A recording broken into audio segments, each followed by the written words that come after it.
All right, everybody. Welcome to another edition of the Leadership Been Live podcast with your host, Ricardo D. Rice. And you guys are in for a treat today because y'all know I love to get those random topics that people that are so taboo that we just kind of know we don't know.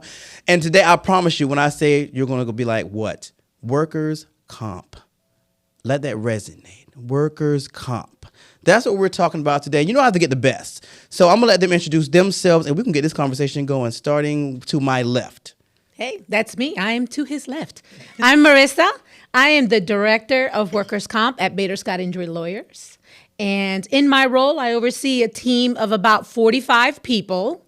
And I do that through accountability. So I do a lot of reports and just making sure we're all aligned with, our monthly, quarterly, and annual goals. I do training and development of our department. I also do maintaining the culture. And I do that with my sidekick, Erica. Yes, so my name is Erica Mitchell. I'm the lead workers' comp attorney. We have the largest claimants practice in the state, so that's something that we're really proud of. My job there is pretty much, I joke, and I call myself the department mom. So pretty much any legal needs, any business needs, any marketing needs, I'm typically involved in those. So consulting on cases, talking to clients, developing training programs, hiring and recruiting attorneys, so pretty much everything. All right, so let's get down to brass tacks. Yes. What is workers' compensation? Yes. What is it exactly? Yes, I love this question. Okay, so workers' comp is an insurance program. It's just like we have to have insurance on our cars in case we get in accidents. Companies that have more than 3 employees have to have insurance in place to cover their employees if they get hurt at work. What that insurance covers is 3 types of benefits: medical treatment, payment for your lost time from work, and then an additional payment for permanent damage to the body part that you injured. So kind of the main thing that I always like to stress to clients and just explaining to people just initially is that it's an insurance program. So think how you would prepare an insurance claim, submit medical documentation, determine if you're eligible for benefits. Workers' comp is very similar. You only have to show that you were at work doing something work-related and you had a physical injury, and then essentially you're covered by that workers' comp insurance policy. So typically attorneys will get involved if one of 2 things is happening. 1, the insurance company has denied your claim, because then you have to file what's called a hearing request, which is essentially a lawsuit to force the insurance company to pay the benefits that you are owed. Then the other reason is if you want to settle your claim, determining the value of all of those benefits is something that requires experience in the industry. I worked for insurance companies for most of my career, 15 years in workers' comp, so I know I've been in those rooms, and I've been the one telling the insurance companies how much to pay for claims.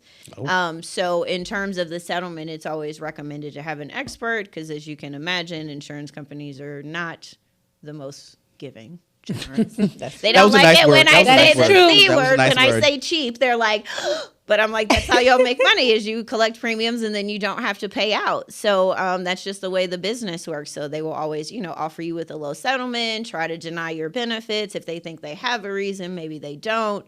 So that's where we'll typically get involved in things. But it's initially an insurance program. So think, for example, if you're a worker who doesn't have medical insurance or you don't have short-term disability insurance, workers' comp insurance is something that the state of Georgia mandates that they have to cover you, so that you're not kind of out there, with no medical treatment, no income while you're healing from your injury. So is it tiered for each company? They can pick a tier of like insurance, car insurance. We can tier it. I have collision, but I don't have. So is it like tiered for companies? No, that's a great question. So there's no tiers. It's unlike personal injury claims, for example, where you have to prove negligence. So you have to prove somebody did something wrong. That person didn't have the right of way and they hit me or that sort of thing. In workers' comp, you don't have to get into that at all. And so kind of the trade-off of that is because you don't have to get into that, it's easier for you to get benefits, or that's the idea behind it. And plus, we don't want employees in court for a year trying to prove that, my employer was in some way negligent when I, was a delivery driver and I lifted that 50-pound box and, herniated some discs in my back. That's not necessarily a negligence thing. I mean, you probably lifted the box within your training. You didn't do anything wrong. The box may have been heavy. You might have slipped. Anything could happen. So what we don't want is in that time for, employees, that's a huge that's a huge hit when you have a work injury. If you're blue collar labor level worker and you need to use your body, having that type of injury is severely impactful to your life. So we try to resolve those differently, and the world recognizes that. But again, there's trade-offs. So there's trade-off. There's trade-off. Nothing is easy. Right. So the trade-off is not a perfect system. Yes. So the trade-off is there are no tiers of insurance coverage, but the law caps your benefits. Correct. So in terms of, for example, your medical treatment, this is how they control costs. So with your medical treatment, typically the company has to follow certain rules. It's called a panel of physicians. It's a list of doctors that you can treat with. If they don't follow those rules, you can treat anywhere you want, which is helpful. Most people like autonomy and choice in their medical providers. And again, you can imagine who the insurance picks to be on their list. Of course. To be very in favor Very of them. conservative. Very No. conservative providers. Yes, so they get that ability to kind of think in-network and out-of-network doctors, like how your private insurance would work or your healthcare would work. And then in terms of the income benefits, you're only eligible for 2/3 of what you were making before you got hurt at work. And Really? then, yes. And then if you were injured after July 1st of last year of 2022, you're eligible for up to $725 per week in benefits, and that's the max benefit. So if you're, a truck driver making $110 and you get hurt, it's 2/3 max $725. Doesn't matter if you were getting paid $1,500 a week. Oh, so that's just across the board. Yes. Correct. So for up to $725. yes. So that's it actually hurts higher wage earners more. Yeah. So if you were earning $2,000 a week, now the maximum you're going to get from the insurance company is $725. So you can see where that can hurt a lot of injured workers and their families because their bills do not stop at $725.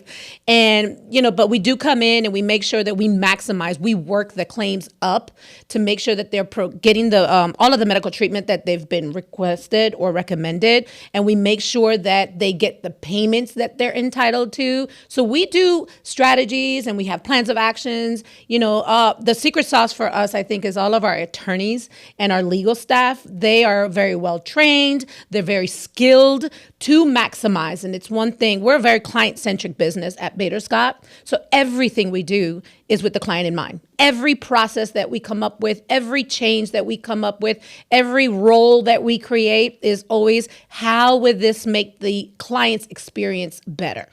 So the 2/3, that's law. So there's no debating that. There's no going to court for that. That's just that's it. 2/3, and it's probably one of the biggest things that we have to explain to the client. And it's not Bader Scott, and then you go to another law firm. It is the law. That's it. That's the maximum amount that you're able to get up to that amount, and that's 2/3 because they don't pay 100%. All right. So in the workplace, I know there's a lot of documentation that has to be posted so that people see it. What is supposed to be posted as it pertains to workers' comp? Okay. So initially, a few things. It's one, you want to have that panel of physicians posted, and you want to make sure that it's valid. So there's some laws in terms of the type of doctors and the number of doctors that you have on that list. That's the list that if an employee reports an injury or they have an accident, you're supposed to present them that list and let them choose a doctor. Is that... So there's no preferred physician. Like if I get hurt, I can't go to my physician to get looked at. Not unless your physician is on that panel, or if that panel doesn't adhere to the legal requirements, then you can treat with whoever you want. So if I need a specialist, I still need to confer to that list for a possible specialist. Correct. Now at Bader Scott, we pride in our training and of our staff. So one of the things that we do is we make sure that we train our legal assistants as a claimant's attorney to try to invalidate the panels. We do have there's criteria like, there have to be at least 6 doctors. There has to be no more than 2 occupational clinics on that list, at least an ortho surgeon. Now, at a glance, that panel might look valid because it has, I see 6 doctors. I see, an ortho surgeon. But we have our staff actually go dive deeper and call them and make sure that they're one at the same location or that they are still accepting workers' comp. So if we can invalidate that panel, meaning we can knock a doctor off and now there's only 5 and the law allows that there has to be 6, we can go back to the insurance company and say, we have invalidated this panel of physician, so now we get to control medical. We want our client to go to Dr. XYZ. And they have to approve that because they're the ones that made the error of an invalid panel. And we are so good at that creates and sets the case up for success. It increases the compensation for the client because not only are they going to get better medical treatment, not less conservative. They're going to actually, the doctors are going to actually doctor. They're actually going to provide and recommend what that injured person needs as such as medical treatment. But then it also will probably, get their clients' workers' comp checks started, things like that nature. So that's why our firm stands out above the rest, because we take the time to make sure that we are doing the proper skill set to make sure that we can compensate or maximize the compensation for our clients. Okay. And that's important. I didn't know you could do that. So yeah, Yes. that's good stuff. Okay, what else should be posted? The list of It's a Bill of physicians? Rights. It's just a list of information in terms of kind of how the claim process works and what your rights are entitled to. It's just a set form that you post, literally called the Workers' Comp Bill of Rights. Okay. Like you could Google it and put it up. You could Google a panel too. But you have to know how to figure it out for We sure. in the first 20 minutes now already found out stuff I had no idea was even a thing. So, all right. Well, that's what we're here for. I know. So look, we're going to shift. Yeah. I just hurt myself at Okay. my job. Okay. Where do I start? What do I do? What do I Call do now? Bader Scott, injury lawyers. Okay, that's a given. First, That's yes. a given. The first thing, Call Given. 404-888-8888. And then, if you don't have time because you're severely injured, because obviously that happens as well. I mean, really the first point of contact is if you're getting injured at work is you've got to address your physical needs. Your body, you get one of them. So if you need medical treatment, you need to get your medical treatment. You should, go to the emergency room if it's something that requires emergency room treatment. If it's not something that requires emergency room treatment, you report it to your HR manager or your supervisor, and they should be trained in the procedures. Unfortunately, even just as somebody who's done defense work for years, not everybody is trained. So the main thing is always you want to report your injury to your supervisors. Get some sort of initial medical treatment. If it's, emergency room, if you've broken your arm or severe car accident, obviously the priority is to get you treatment. I've had clients before that have called me and they're in the hospital, and I just assure them that there's waiting periods. We have time. Right now, I want you to focus on getting better. And getting to a place, and then the benefits are there. So as long as you report to your boss within 30 days or somebody in your organization, that's the main thing. And then the focus is to kind of get that medical treatment. If it's not an emergency medical treatment, then you should go through the panel process with your employer. They should show you a list, send you somewhere for you to start. Most people start at an urgent care clinic. A lot of times, if you go and you say, I was lifting my back hurts, it's not an emergency. I know sometimes lumbar strains can be very painful, but you're not going to die, like a literal medical emergency. You go to an urgent care, typically what they'll do is you'll treat with them for a little while. If your injury is more severe, you won't get better, you'll be referred to an orthopedist. And then again, have to refer back to that list if that's a valid list. So the first thing is just always to report it, and then focus on medical treatment. And that medical treatment, especially those initial visits, really set the tone for the rest of your claim. So when you go into those initial visits, you want to make sure that you're very specific about how the accident occurred, and that you're very specific about any physical pain or limitation that you are experiencing as a result of that accident. Okay, so let me ask this. Yes. Statement wise, when I get hurt, should I write a statement that I have, or when I go to the doctor, they're going to take one automatically because it's it could possibly be a claim? So typically what will happen, depending on, again, if it's an emergency room treatment, you're just going to go. If it's something that doesn't require emergency room treatment, you report it to your supervisor or HR professional. They should have some sort of process in place where they show you the panel. They, could get a written statement from you, get a written statement from any witnesses that have, and then what the employer is supposed to do, just like when you get in a car accident, you exchange insurance information and you got to report it. They're supposed to call it in and report it to their insurance company. Oh. Once they call it into their insurance company, the insurance company has 21 days from the time they know about it to investigate your claim. So in terms of kind of, what kind of happens in the beginning, because they have an opportunity to do that 21 days of investigation, the main thing is always report your accident as soon as possible. There's a 30-day notice period, so you have to do it within 30 days. So try to do that as soon as possible. And then when you're going in for that medical treatment, just be as clear and specific as you can. Because like I said, that kind of sets the tone. So that's really the only things that you need to do in the initial process. And then, of course, typically do recommend reaching out to an attorney at least within those first couple of weeks after you were injured to get an idea. Every claim is different. To get an idea of what should be happening if, you're getting resistance or something that sounds like the insurance company is getting ready to deny your claim, or if it's a, serious injury, or if frankly, you just don't want to deal with the insurance company. Again, it's an insurance process. So that means, documentation, specific types of evidence. We are experienced and know what insurance adjusters and that sort of thing are looking for to get those benefits started for you as soon as possible. So once you kind of get through, like I said, make sure you do your notice, make sure you get the medical tight. Then, it's always a good idea to definitely reach out to counsel, kind of see what's coming down the pipe, because all injuries are just different. I've had injuries where a client was a truck driver. They got hurt in Texas. They were hospitalized. They had to get transportation back home.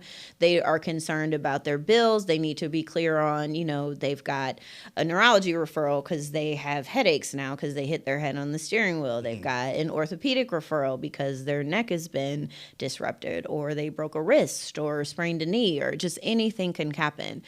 So when it gets a little complicated like that, you always want to make sure that you've just got that process, because it can be a really cumbersome process. Like you said, you've learned a lot about workers' comp within the first 20 minutes. Most of us don't know how it works. Correct. And I think a lot of times too, the way that it's presented like it's a public benefit. So it's not like Social Security. It's not like unemployment. It's literally private insurance. Now, again, they're cost focused. So that correct. Delay, it's if you've ever dealt with anyone who has had to obtain medical treatment like through the VA, there can be long delays in getting a surgery scheduled, or you have to wait for referrals to be approved, or even if you have like an HMO plan. So think workers' comp plans are similar. They start you out in urgent care in hopes, honestly, that you get better. And sometimes people do. You maybe just tweaked your back. It's fine. You need a little physical therapy. You can get some meds. You can go back to work and you're good. That's always the best case scenario. Even as people that represent injured workers, I tell clients often that, the idea is that you improve with the medical treatment and you're able to go back to work. A myriad of things can happen.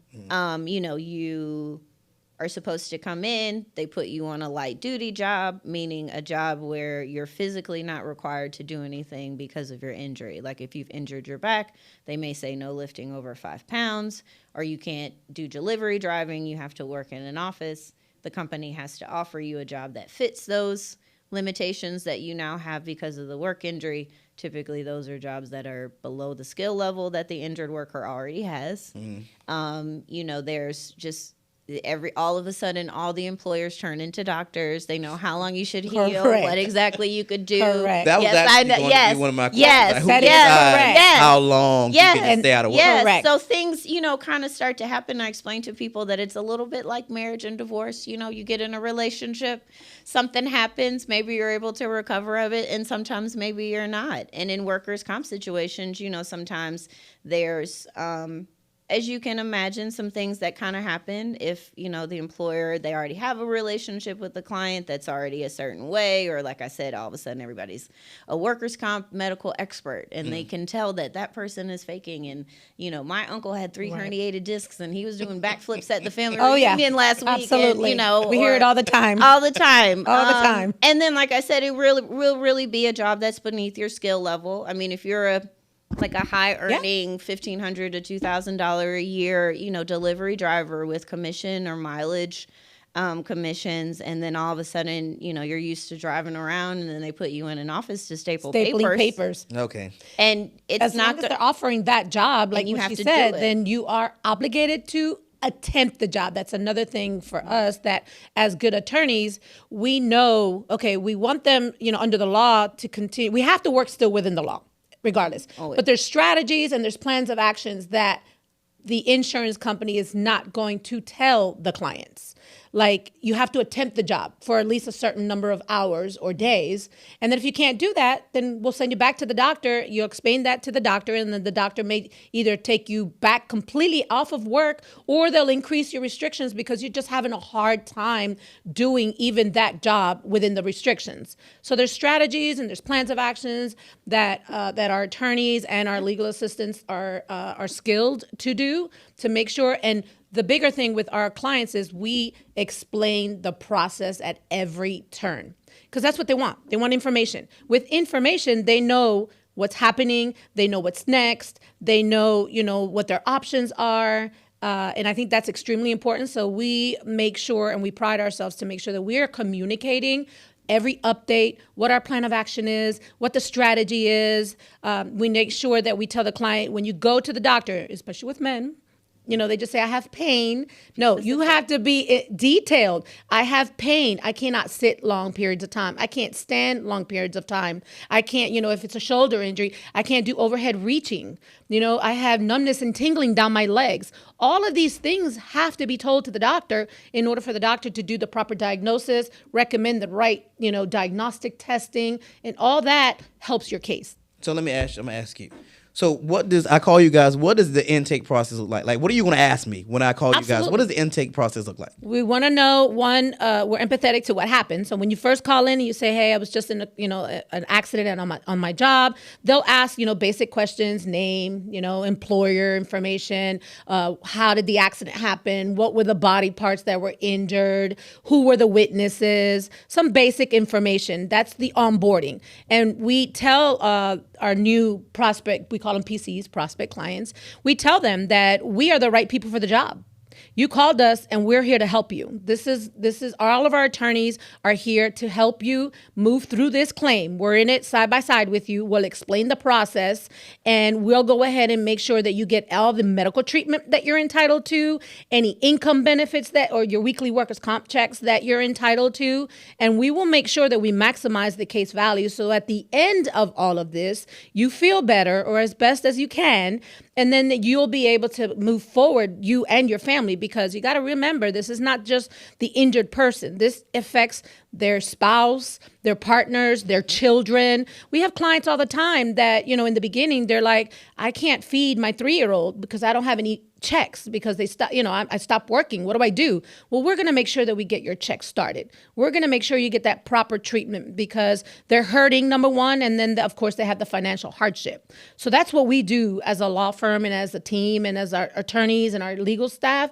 We make sure that we take care of them. So the very, very basic information, once it's pushed out of, and we sign the client up, then it's pushed over to our department, whether that's a works comp department or a PI department, because we also have that. But once it's pushed over to our department, we assign a case investigator. So the case investigator will do an even more deep dive. They'll verify the information. They'll verify that your employer has insurance. They'll verify, your pay stubs and your driver's license. They'll file a claim with the state board, and then we'll assign the legal team, and then the attorney and the legal assistant and file clerk's medical records, because we work in pods and we work as teams. They all work together to move the case forward. So does workers' comp start day one that I'm hired, or is there like a time frame? No, yes, it does start day one that you're hired. There is no time frame. So if it's your first day on the job, again, the only thing you have to prove is that you were at work, doing something work related, and you had a physical injury. If that happened, you've been there for 5 years, you've been there for 30 days,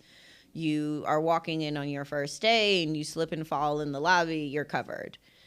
So any employee that is with the company, the only requirement is that the company has to have 3 or more employees in order for them to be required to have insurance, but the insurance is there. So most companies already have it in place and you're covered. You don't have to be specifically listed in the policy.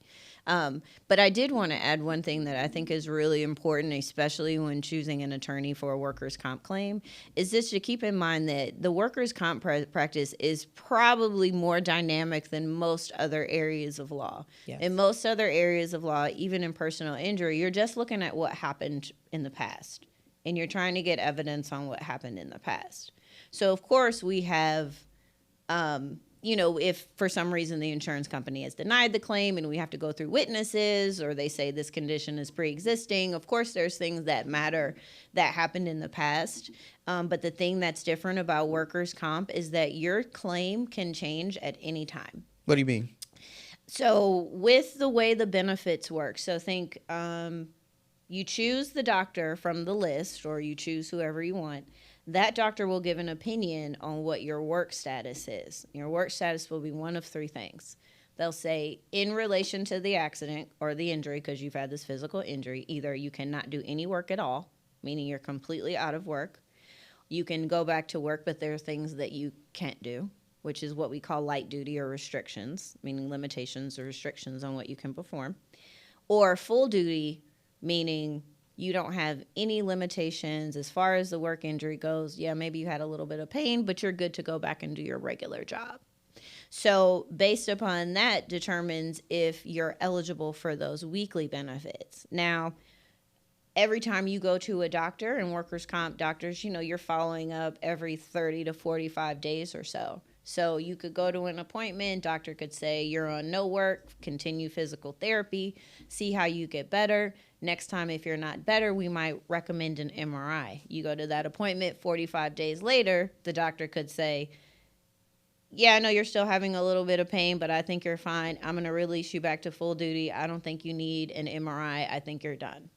And it happens like that. Mm-hmm. And then they have 10 days to cut off your benefits if you're receiving them. So you have to have an attorney that, one, is anticipating what the insurance company's moves are going to be.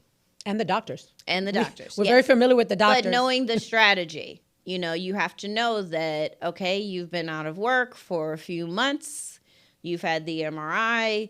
They've recommended injections, like epidural injections or something like that. Maybe you don't need surgery, or maybe you need physical therapy. The insurance company, all they're thinking about is how to get you off benefits. They want to stop paying for medical treatment. They want to stop paying for those weekly benefits. And then they're hoping you don't have any permanent damage to your body that you have to pay for. So they're very involved in the kind of day-to-day process and the handling of the claim. Unlike like a personal injury claim, with us, because you're working within that system of insurance already, and so they're paying for the medical insurance, that means every time something needs to be approved, it has to be personally looked at by the adjuster that's reviewing their case. They may have 500 to 1,000 files on their desk. So they will miss physical therapy referrals, or there will just be delays. It could take 3 months for them to get you an appointment with an orthopedist. So you really need an attorney that knows, kind of, this is what we're up against. I've dealt with this insurance company before. I've dealt with this attorney before. I know they're going to deny everything, or they're going to want to, look at every piece of medical records and talk to all the doctors and make sure you don't have, we kind of know how they're going to maneuver, because like I said, it's just a very dynamic practice area, and things can just change rapidly. You've got a client that may be out of work for 3 months. The insurance company hasn't started their benefits, and they should have. We're in the process of getting it in front of a judge to force them to do it. Unfortunately, at that point is always when I tell clients all the time, the most aggressive thing we do takes the most time. So we try to make sure that we can, like Marissa said, fast track you to those benefits. I don't want to, if an adjuster sends over a denial and they say, well, I don't have any medical evidence that this happened, you could have an attorney that doesn't really look at that, or doesn't have a staff that's experienced enough. They just see a denial, they file a hearing request, you have your deposition in 2 months, then you have a mediation perhaps in another 3 months, and then you may have to go to court in 9 or 12 months after your injury. Whereas our philosophy is always, we're going to try to do what we can at every step of the way Proactive. to get you those benefits. We're not going to wait. If we can get access to a medical record and we can send it to them and we can resolve a dispute, then we're going to do that. If the adjuster's like, well, I pulled what's called an ISO claim search report, because again, their job is to cut benefits off. So they will run background checks. They'll see how many insurance claims you have. Oh, I see that you had a motor vehicle accident 2 years ago. I think this ankle injury is related to that. They haven't seen any records, and they can say no, or they can say it's still under investigation. But what we can do is we can say, okay, well, I'll ask my client about that accident. Did you go to the emergency room? Was it just an insurance claim, like for property damage? And really try to work with them, because otherwise you're kind of kicked off into this later timeline. But again, it's just so important to make sure that somebody is really with you every step of the way. A lot of times, people will get into situations. Obviously, I have clients, if their claim is denied, they're on light duty, meaning they can do some type of work according to the doctors, and they're waiting for a light duty job or for the company to start benefits or whatever it is. And in the meantime, they have to get work. They got families, they got to eat. It just, the benefits are coming, but they're not coming tomorrow kind of situation. And so it's also working with them, making sure that, we're protecting all of those interests, because our motivation really, when they say the workers' compensation system, I always explain to people that compensation means money. Yes. We don't get justice. Can't shut the employer down. We can't get your supervisor fired because they were mean. We can't do any. We can't. And we get those we calls. try. We would love to. We would love to. I want to sue John because he was rude to me this morning, and we're like, he said you're faking it. Yeah. We're empathetic to that, but we still have to work within the law. And make sure that everything that you're entitled to, we will go after them for that. I can't get Johnny fired, but we're going to make sure that the insurance company, pays for that surgery that you've been recommended. Make sure you're getting paid all those weekly workers' comp checks at the maximum amount that you're supposed to be paid, which is 2/3 of your weekly salary. And then also make sure that there's an impairment rating at the end of permanent damage to that body part, because that body part is not ever going to be the same. For example, if it's a shoulder injury, I used to be able to pick this table up, and now because of, my range of motion, my strength, I am unable to do that. And that is a disability. And that is one of the benefits that workers' comp is paid. So as a whole, we tell our clients, we want to make sure that we make sure that all of your benefits are entitled. We get you mileage. We get your prescriptions paid for. We make sure that everything, and these are some of the things that the insurance, unfortunately, they don't tell you. They can reimburse you mileage when you go to the doctor. They'll pay for that medication that the doctor, just ordered for you, and you just went and spent $30 on. That $5 parking that I just paid to park at your medical building to go, I'll get the $5. That $5 could pay for some gas, a sandwich, a beer, a Snickers.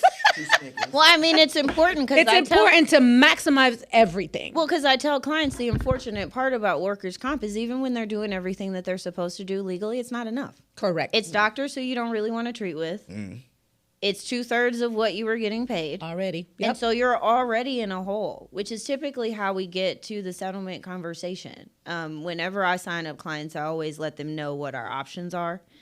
Settlement requires you to resign from the company that you're working for, that you got injured. A lot of times people don't want to do that because, the injury may not be that severe. But unfortunately, if you work for, I'm not going to name names, you work for a national delivery carrier and you're, 35 years old and you make $1,500 a week with commissions and you get extra bump during holidays and you cause, you get in an accident that's not your fault, and like a motor vehicle accident or something, and it causes severe damage to your back and you have permanent, I can't lift anything over 25 or 35 pounds.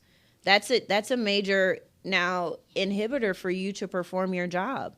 And so unfortunately at that point, because of this injury, what you're looking at is really you probably need to change careers or figure out what your next step is. I love kind of this current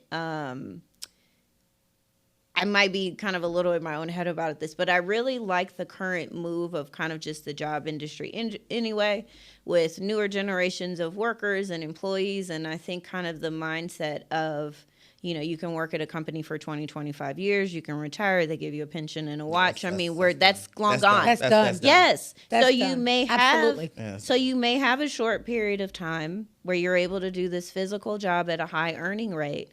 But then perhaps, I always say, settle for a new beginning. Sometimes you just need to cash out all those benefits. Right. And really what our job is to make sure, kind of like a bell curve, if you're settling, we want to settle at the highest point. Because when you're cashing out those benefits, again, compensation, it's a monetary system. That is the way that the law compensates you. And because that compensation system is so limited, we're always looking for ways to maximize it. But again, in maximizing that, and especially when you're talking about, changing industries or becoming an entrepreneur, I've had a lot of cases with truck drivers who've worked for national companies, and then they really want to be owner operators, which, if you can buy your own, rig or whatever and hire another driver, right. Start a transportation company, start your own lawn care Sets you business. up for a new, you were injured at a lawn care new season. You were injured at a construction company, and now you can't, but you can get the jobs and the bids, and then you hire on. So it's really, those are kind of my favorite cases to work on, because it really is helping people. Workers' comp sometimes is not that exciting. It's insurance. But you really, just to be honest. I love the fight. Yeah, the fight. I'm actually impressed with y'all personality. You can tell I love the fight. Yes. You can look at me and say, I like the fight. Yes. I know. I'm like it's all about our clients. Yes. Yes. Part of the reason. But it's really advocating so they can get as much out of this, because like I said, sometimes, it's really challenging to not have your medical and your career decisions in your own hands. And the longer that you're in the workers' comp system, the longer that you don't have that entitlement to. Correct. You will sometimes, I'll have clients and they'll be upset. They'll feel like, they're just getting pressured to settle. Somebody's throwing money at them. And it's explaining to them that we can do the fighting to get you to stay in the system, and we can continue to fight with you through the system. But probably what's in the best interest of you is to just cash out and get out of it. So then you can, because for as long as you're in the system, they have to provide medical treatment for 400 weeks after your accident.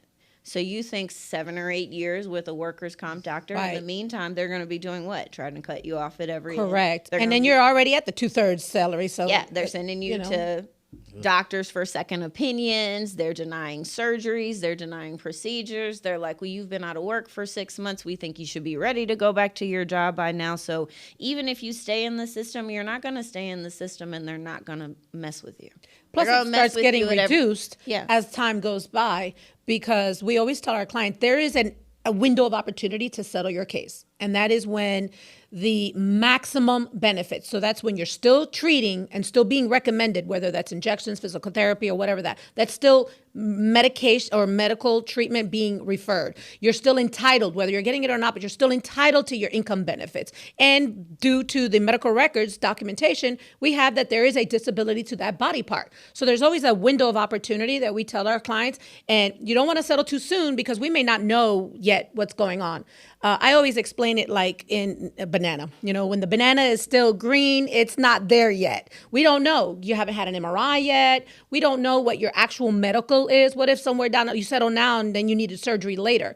So when the banana is green, that's still when we're doing that. We don't know what's going on. Get an MRI, get some treatment, get some injections. And then as time goes by, you have that banana that is yellow, and it's the sweetest time, right? But that's when you're getting treatment, you're getting your weekly workers' comp checks. But if you wait too long, because there is still a maximum of the 400 weeks, if you wait too long, what happens to the banana? It gets brown. And then the value of the case goes down, because they're considering, okay, of the 400 weeks, we've already passed 200 weeks. So it's there's always that window of opportunity when we as attorneys and legal staff and all of our staff at our attorney's office, at our law firm, we know that window of opportunity. We know when it's the best time, because that's our job. That is what we do. And we explain to the client, this is the best opportunity for you to get the most money. Now we work for you. So we're going to do what you want us to do. So if you want to wait, but we still, again, going back to at every step of the process, we explain everything. What's next? What's the strategy? If we go A, this is what you're going to get. If we don't do A and we do B, this is what that is. If you wait and we wait for C, this is what potentially it could be. And that, I think, is very valuable to our clients because they understand now with information, everybody can make decisions. Best for them and their family. So we make sure they have that information. And they're the ones that have to make that decision for what's best for them and their family. Okay, so let me ask this. I was going to say, just unfortunately, claims don't get better with time. You know, we'll have a lot of clients and they'll say, well, I just want to be completely healed before I settle. And the thing is that, remember, even when they're doing everything they're supposed to do, it's not enough. They're not going to make you whole. So to that end, a lot of times it's, well, maybe settle right after you have the surgery so you don't have to worry about the logistics with that. Insurance is going to pay for it. But the notion that, like, you don't want to stay in it, unlike a personal injury claim, you don't settle once you're at a point where you're back to full duty work status. You don't have any more benefits that they're owed. You don't have any more medical treatment. And then depending on what your permanent, damage is, and it could be zero. There are some injuries where it's zero. At that point, your claim has no value because workers' comp settlements are based upon what the insurance company has to pay in the future because they've been paying all along. And so they like to settle out their claims because they're thinking, well, this company had to fire you or terminate you because they don't have a light duty job that you can do, or they don't have, those light duty jobs can't go on forever. There's only so much stapling in the office sometimes that the companies have, and they try, and once you're off of that, then like Marissa said, after a year, your benefits are going to drop. They can drop them. And the law allows them to do that. So in terms of kind of wanting to stay in it, you really want to kind of strike while the iron is hot, because if you stay in it till you're completely healed, then it's, could be the difference from, okay, well, right after surgery, they thought, well, you might be out of work for another 6 months to a year. We don't have light duty. We don't know how the surgery recovery is going to go. You may need physical therapy. Maybe you just need meds. But we can negotiate a settlement that makes sense. That could be, for example, $50,000 based upon those things, versus if we now wait until you're full duty, completely healed, whatever, the settlement's probably going to be less than $5,000, probably less than $2,500. Yes. Correct. So that incentive to kind of drag it out, there's, once the insurance company gets to the point to where they're like, oh, we don't have to pay anything anymore. If they're not paying for medical treatment and they're not paying for your weekly benefits, you're not sticking There's no exposure. You're not sticking it to them. There's no exposure, and they're by not settling. Yeah. They don't care. It's not costing Correct. them money. But if you're costing them money and it looks like you're going to cost them money in the future, that's where they get what's called authority for them to resolve it. Because on the defense side, the insurance company side, they're thinking a good claim is a closed claim. Claim that we don't is just because now it's just the risk is just going, and they're on the other side, which is what I used to do mostly, of trying to figure out how do we get this person back to work. And sometimes it's not even always nefarious. They're not all terrible. Sometimes it really is, this person has been out, we don't know what to do with them, we would love to have them back, or they're just not getting better, they've been to all these doctors, is there something that we can do to get, because again, the idea is you get better so that you go back to work. And then on the flip side of that is just also keeping in mind that although people have injuries that obviously impact their lives severely and can cause, some permanent limitations that they could live with for the rest of their lives, we also have to keep in mind that just the body heals and the body adapts. And that's just honest. That's not, we don't need to make it seem like people are worse off than they are. The body is going to heal. So it's really about, like I said, it's such a dynamic, ever-changing practice that you want an attorney who's in there every step of the way with you, so that, you get, they say we don't have light duty anymore. You tell your attorney, they know exactly how to handle it. They say we're not authorizing that physical therapy because we already authorized 10 visits and our guidelines only say 10. Then you have an attorney that will go back to the, and there's they're very, strategies. There's forms of strategy. Makes us win. Yeah, and so there's a process, but it's a very, form-based, heavy-based. We can get on conference calls and things, so it can Love just the face. Be, That's- you're like, it- oh, it- it's well, that's like- what I Love mean. the face. Yeah, And that's what we do. We want to educate the community because I wanted to go back to, starting, am I covered on the day? This includes part-time and minors. Oh, So if you start on that same day, this includes, part-time, minors, adults that start on that day. I wanted to make a note and come back to that.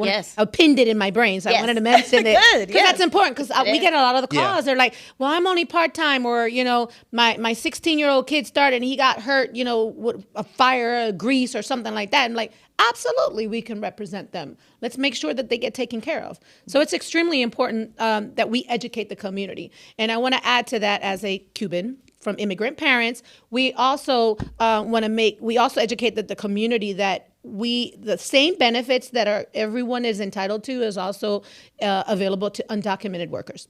really? I educate my community every single day. Remember, it's not a public benefit. It's private insurance. So John Smith will get the same benefits that Jose Lopez will get.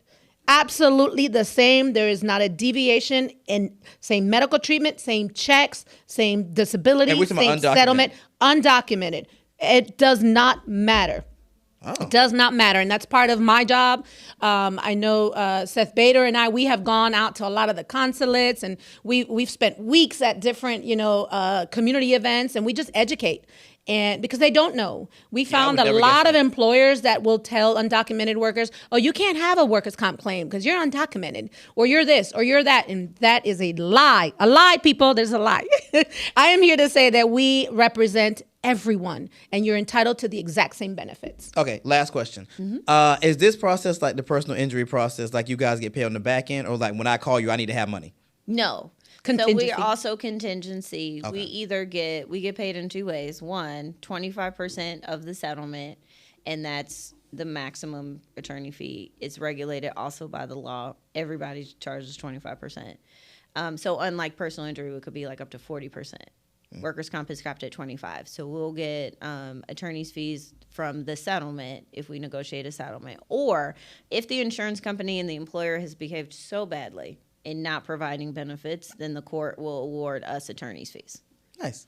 Final thoughts. Anything you want to leave with the people? Oh, anything to leave with the people? Final thoughts. Call us.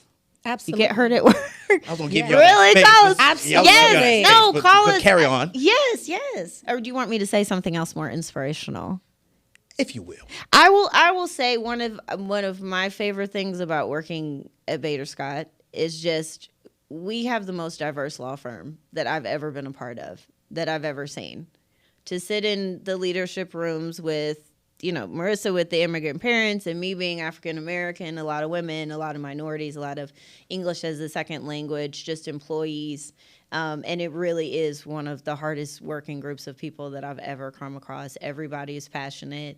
A lot of legal assistants that want to be attorneys, a lot of, receptionists that want to be legal assistants. We're all really, really invested in providing the best legal services that we can.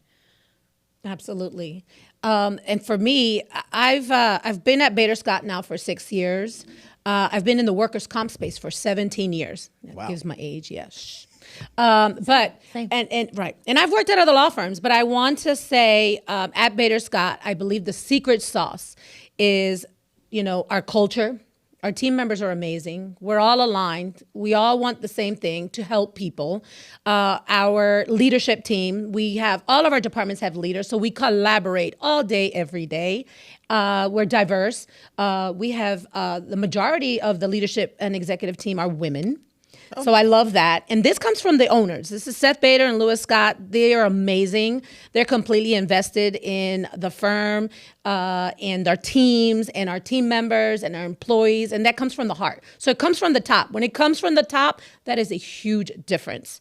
And we really focus on growth and development. Like Erica said, we have a lot of team members that are taking the LSAT. I've got one legal assistant now that is in law school and another one that is about to start law school. So I'm pretty proud of the development and I'm excited to be a part of that.